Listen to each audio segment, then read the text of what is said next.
part of CBS Premiere Week. News 1226, honored with 4 Emmys and proud to be on your side. Thank you for trusting us with your stories. Live from Augusta, you're watching News 1226 at 11. Thank you for watching News 1226 at 11 on WRDW and WAGT. Also now streaming live on WRDW+. I'm Ashley Campbell. We begin with new updates on several possible projects in Columbia County. At tonight's commission meeting, people came to speak out on them, with one that's already passed. Your Ethan Hunter joining us now live in the newsroom. And Ethan, people took to the mic sharing their concerns with commissioners about these projects. What was decided and what comes next? Yeah, it was a packed house again tonight. Chairman Doug Duncan said during the meeting that he thinks this was the first time in his 11 and a half years that he had seen the auditorium standing room only. Now, people living in the county let their voices be heard on the proposed solar farm, data center, and the proposed senior living facility. Growth has been the theme of a lot of recent Columbia County Commission meetings. The data center in Appling, part of that growth. It is estimated that this project would generate total billions. To give you perspective, our general fund is $100 million. Commissioners answered questions about the project when they were asked if they would consider reversing their approval. Please reverse this dreadful rezoning. Commissioners said no, but many still gave their opinion. Stay with our shared vision to preserve the rural character of Appling.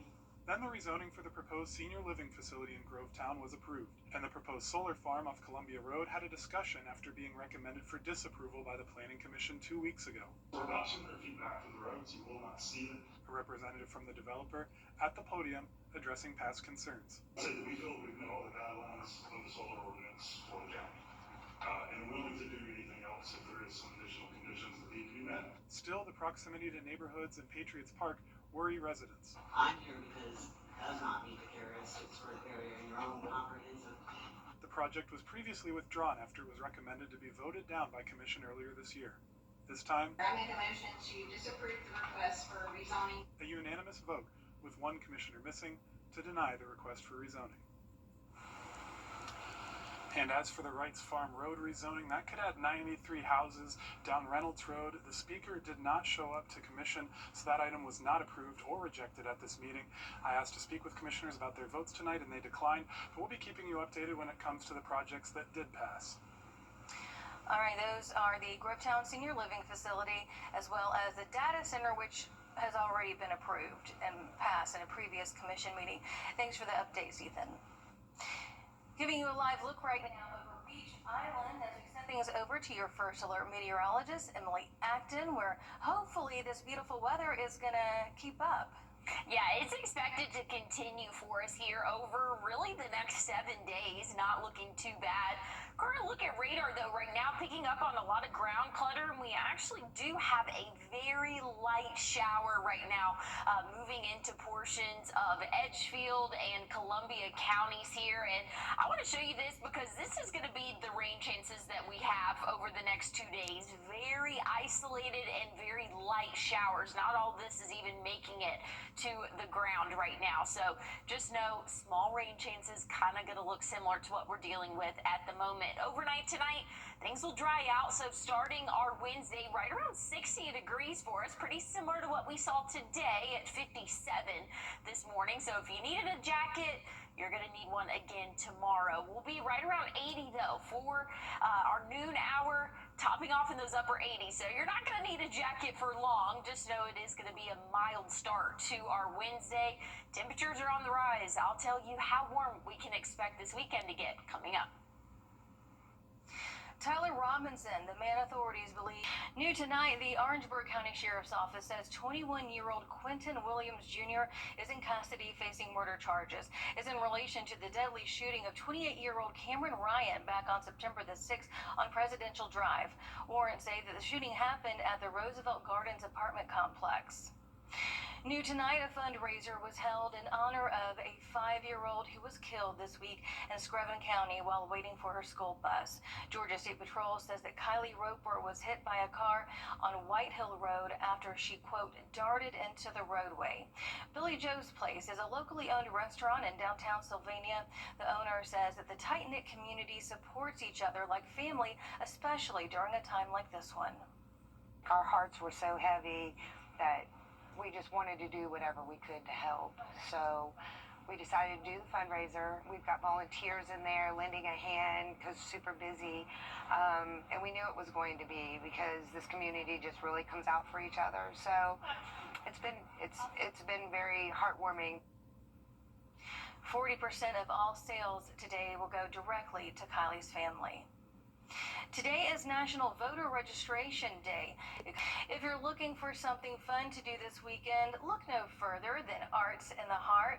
For the first time in years, it will not be on Broad Street, and you can see why right there. This year, the event is going to be closer to the Savannah River. You do have to pay to attend Arts in the Heart. We have a link to get weekend passes, which is less than paying for a ticket at the gate. All you have to do is head to wrdw.com, then search Arts in the Heart. You'll also find road closures for this weekend as well. Emily? Well, things are looking mostly dry overnight tonight. We do have an isolated shower right now around Clarks Hill, but I'll have a look at what our Arts in the Heart forecast will look like coming up. FBI Director Kash Patel had a heated hearing in front of the Senate Judiciary Committee today. The fiery back and forth between him and lawmakers coming up after the break. At Parker's Kitchen, we make the heavyweight champion of chicken tenders. Almost twice the size of our competition. Twice the size, twice the taste, and a better value at Parker's Kitchen. MeTV is Memorable, entertaining. television. And on Friday, September 26th, MeTV is moving to new channels in the CSRA. I like Georgia. And South Carolina. Find MeTV over the air on channel 12.3 and Comcast channels 389 and 1170. September The 26th. Visit MeTV.com for channel updates and watch MeTV on these new channels starting September 26th. Be sure and stop by. Honey delish, hot fries. Now, your first alert weather with meteorologist Emily Acton. Well, we are mostly dry going into our overnight hours. Ground clutter really picking up on the radar, but also very light shower impacting portions of Clarks Hill Lake right now. Most of this is not even making it to the ground, and this is going to be the story as we go throughout the next couple of days. Just an isolated, very light shower possible for us for our Wednesday and Thursday. Starting off the day tomorrow, pretty similar to what we saw this morning. So if you needed a jacket this morning, you will need one tomorrow. We'll start off the day right around that 60-degree mark. So plenty of sunshine as we go throughout the afternoon. Very similar to today. We'll warm up into those middle and upper 80s for us by those afternoon high temperatures. But I mean, at noon, we'll be right around 80, very comfortable for us. And there's those low rain chances I was talking about, again, for Wednesday and Thursday. So pretty similar to what we're seeing right now, just a light, quick passing shower. Once we get into our Friday, Saturday, and Sunday, things are looking nice and dry for us. Looking at temperatures, though, as we go throughout the middle of the month, this will be the first full week of fall, as fall officially starts on Monday. But we're looking right around average, maybe a little bit above average for this time of year. So I think we'll be cruising in those upper 80s, low 90s for us as we go throughout the next week or so.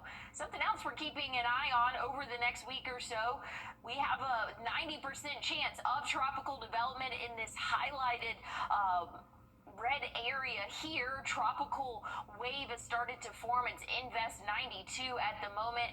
It's expected to continue to push westward, and a lot of models have it turning north. So looks to be a fisherman storm. We'll keep a close eye on it as we go throughout the next couple of days. But again, it is looking to be passing a little bit more towards our north. But we do still have another area right behind it. This is not a named storm or anything just yet, but that yellow highlighted area just an area of concern we'll keep an eye on as we go throughout the next week or so. Not too bad back here at home.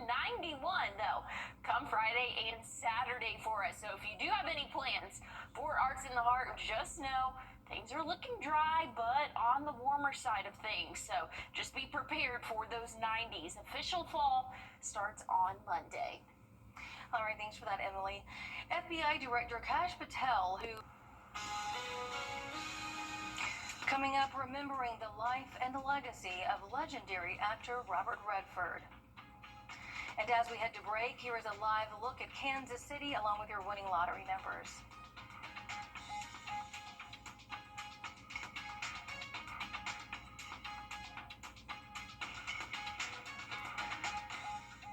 Time and Temp, brought to you by your First Alert weather team.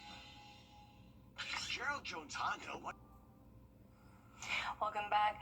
Legendary actor Robert Redford died today at his home in Utah at 89 years old. He was Hollywood royalty with a crown of golden hair, some even calling him the Brad Pitt of his generation. Lee Cohen has more on this one-time heartthrob turned Oscar-winning movie maker and environmentalist. You don't like talking about your end. I mean, who does? You know, I can't do this forever. I've been doing it since I was 21. As you move into your 80s, you say, hey, that's enough. That's enough. He was truly a natural.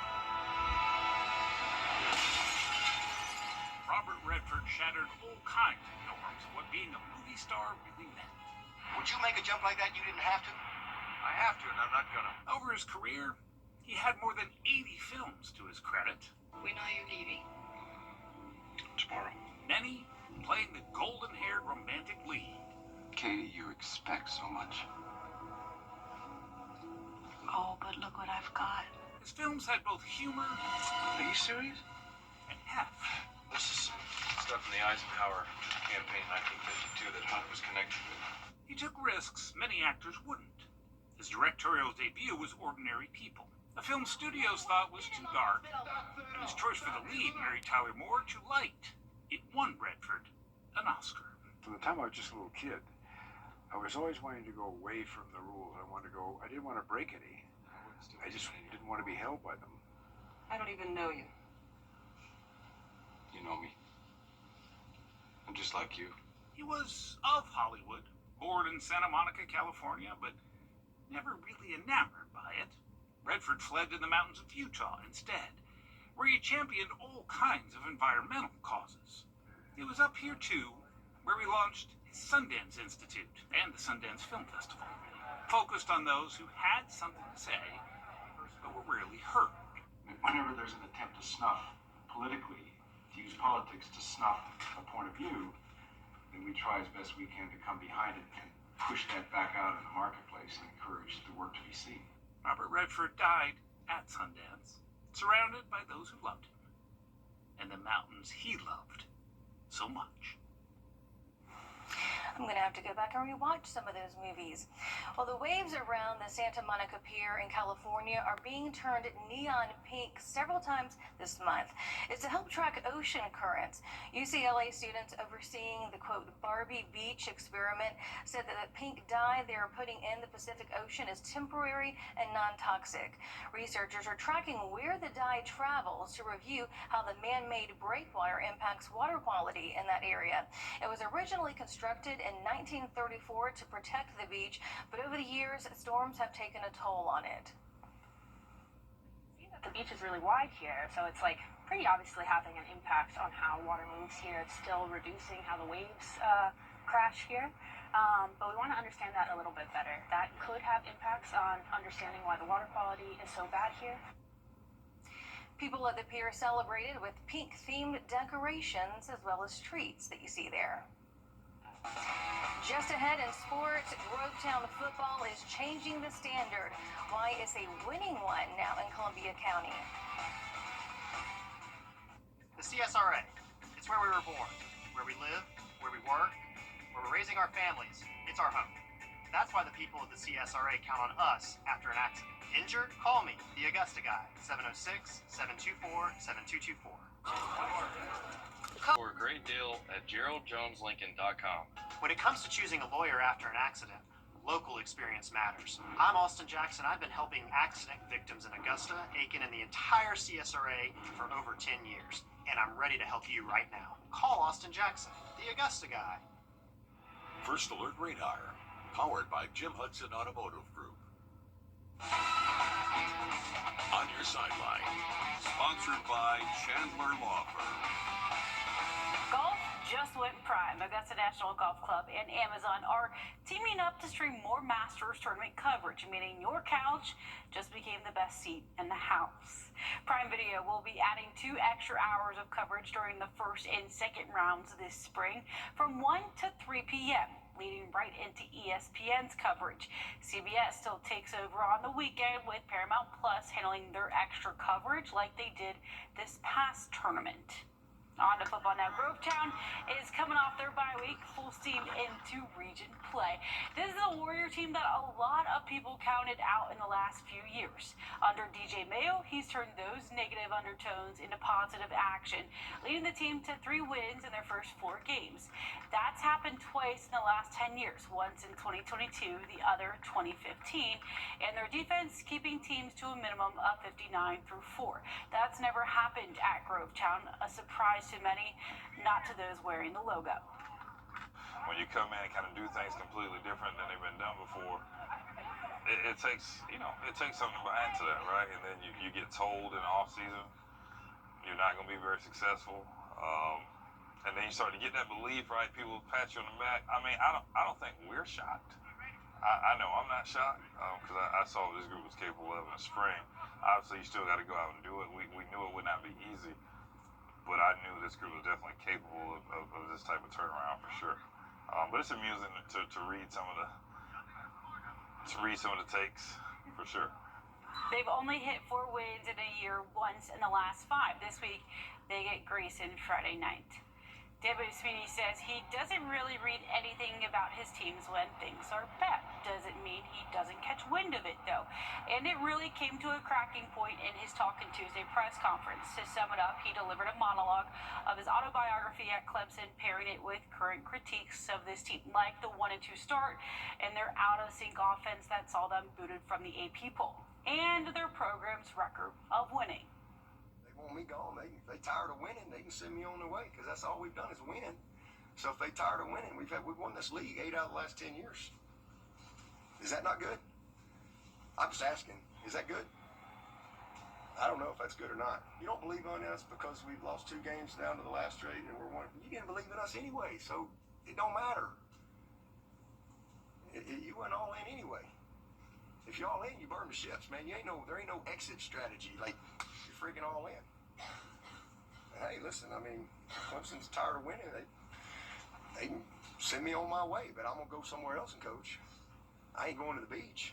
Hell, I'm 55. I got a long way to go. Y'all going to have to deal with me for a while. I got a long way to go. I'm just getting going. I'm just now good enough to be a head coach. I'm just now figuring it out. So, we'll be around a while. Let's hang in there. Another epic Tuesday from Debo. They'll have a chance to respond with actions on top of those words at noon Saturday, hosting another ACC opponent in Syracuse. Our off-week strategy has always been to look at opponents furthest away first and back into the team that's most recent. So we work on everybody that we would play before the next bye week. In terms of coaches, we may not work on it with players. We don't have enough time. We work on ourselves. Georgia's bye week, though early, hits at the right time, especially for that O-line with Gaston and Green not 100%. Before this year, Georgia hadn't had a true freshman start on that offensive line since 2018. They've now had 2 different ones start in Georgia's first 3 games of the season.